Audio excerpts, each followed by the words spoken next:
Hello everyone, welcome to academy. I hope आप लोग सब अच्छे होंगे, स्वस्थ होंगे और सुरक्षित होंगे। बहुत बड़ी न्यूज़ निकल के आ रही है। पाकिस्तान के एक प्रधानमंत्री जो हैं शहबाज शरीफ, उनके द्वारा अरब न्यूज़ में एक इंटरव्यू दिया गया था। वह पूरी तरह से इंडिया में वायरल हो गया, पाकिस्तान में भी वायरल हो गया है। कश्मीर राग छोड़ो, पहले अपना घर संभालो। पाकिस्तान मीडिया ने पीएम शहबाज को सुनाई है खरी खरी।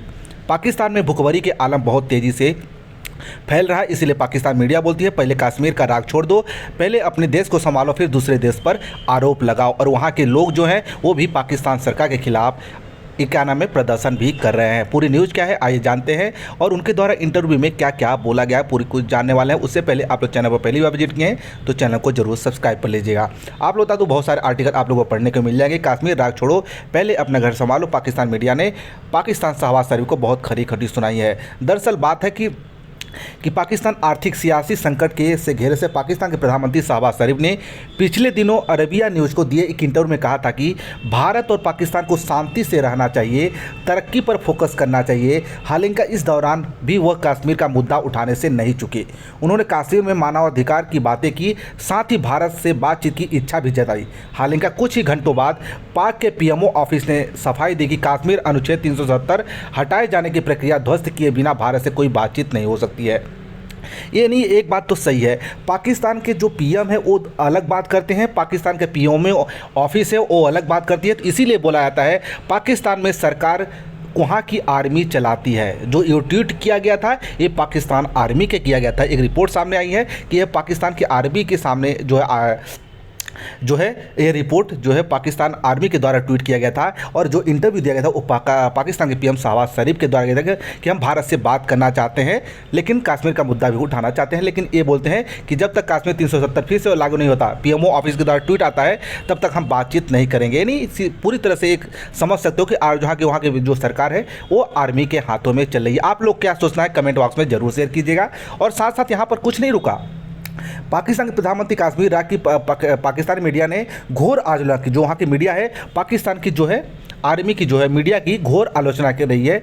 पाकिस्तान के मशहूर अखबार द एक्सप्रेस ट्रिब्यूनल ने विदेश मामलों के पत्रकार कमरान यूसुफ ने एक आलेख लिखा है जिसमें उन्होंने पीएम शरीफ को कश्मीर राग का आलाप छोड़ने, उसे ठंडे बस्ते में डालने की नसीहत दे डाली है। यूसुफ ने अपने आलेख में लिखा है कि वरिष्ठ पत्रकार जावेद चौधरी ने हाल ही में पाकिस्तान रिटायर्ड जनरल कमर जावेद बाजवा से मुलाकात की थी। उस मुलाकात में उन्होंने ऐसी बात चली जो पब्लिक डोमेन में नहीं है। यूसुफ ने लिखा है कि चौधरी जनरल बाजवा 6 साल के कार्यकाल में कई विकास जुड़े बात हुई है जो धरातल पर उतरी हैं। उन्होंने उसके बारे में भी जानकारी दी थी। उनके लेख के बारे में बहुत कुछ, इंडिया के बारे में बहुत अच्छी अच्छी बातें कही गई है। उल्लेख में चौधरी के हवाले में खुलासा किया कि भारत के प्रधानमंत्री नरेंद्र मोदी अप्रैल 2021 में पाकिस्तान दौरे पर जाने वाले थे। इसके लिए जनरल बाजवा और भारत के राष्ट्रीय सुरक्षा सलाहकार अजीत डोभाल ने रणनीति बनाई थी। पीएम मोदी की यात्रा का मकसद दोनों पड़ोसियों के देशों के संबंध एक नए अध्याय की शुरुआत करना था, लेकिन यह जमीनी पर नहीं उतार सका। कौन? पाकिस्तान सरकार। और साथ साथ यहाँ भी नहीं रुका, वहाँ के जो लेखक जो रिपोर्टर हैं उनके द्वारा ये भी बयान दिया गया कि ये आईएसआई के तत्कालीन DG lieutenant general Faisal Ahmed ने भारत के राष्ट्रीय सुरक्षा का अजीत डोभाल के बीच बैक चैनल बातों की एक श्रृंखला के बाद की यात्रा को योजना बनाई गई थी। उन्हीं प्रयासों के कारण फरवरी 2021 में जम्मू कश्मीर क्षेत्र में नियंत्रण रेखा पर दोनों देशों के बीच संघर्ष पर विराम समझौते पर नवीनीकरण हुआ था। यह घोषणा आशाजनक थी क्योंकि दोनों देशों के बीच कोई औपचारिक बातचीत नहीं हो रही थी। कई सालों के बाद दोनों पक्षों ने इस्लामाबाद में नई दिल्ली के एक साथ बयान भी जारी किए थे। और यूसुफ ने यह भी लिखा है कि भारत अगस्त 2019 में जम्मू कश्मीर के विशेष राज्य का दर्जा खत्म कर दिया था। इसके प्रतिक्रिया में पाकिस्तान ने राजनीतिक संबंधों को कम कर दिया है, भारत के साथ द्विपक्षीय व्यापार को निलंबित कर दिया है। लेकिन फरवरी 2021 में हुए युद्ध विराम के नवीनीकरण के बाद दोनों देशों के बीच विश्वास बहाली की प्रक्रिया फिर से शुरू हुई है। इसके बाद दोनों देशों के बीच मार्च से फिर से व्यापार शुरू करना था।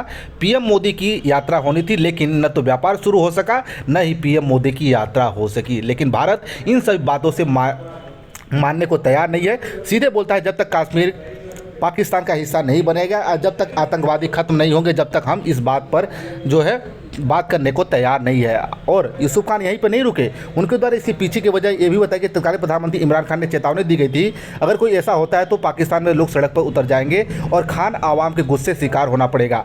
यूसुफ ने लिखा है कि तत्कालीन विदेश मंत्री शाह मोहम्मद कुरैशी ने इमरान खान को चेतावनी दी कि इस तरह की किसी की मकसद को कश्मीर को बेचने के रूप में देखा जाएगा, इसलिए यह योजना एक विश्वास में बनकर रह गई।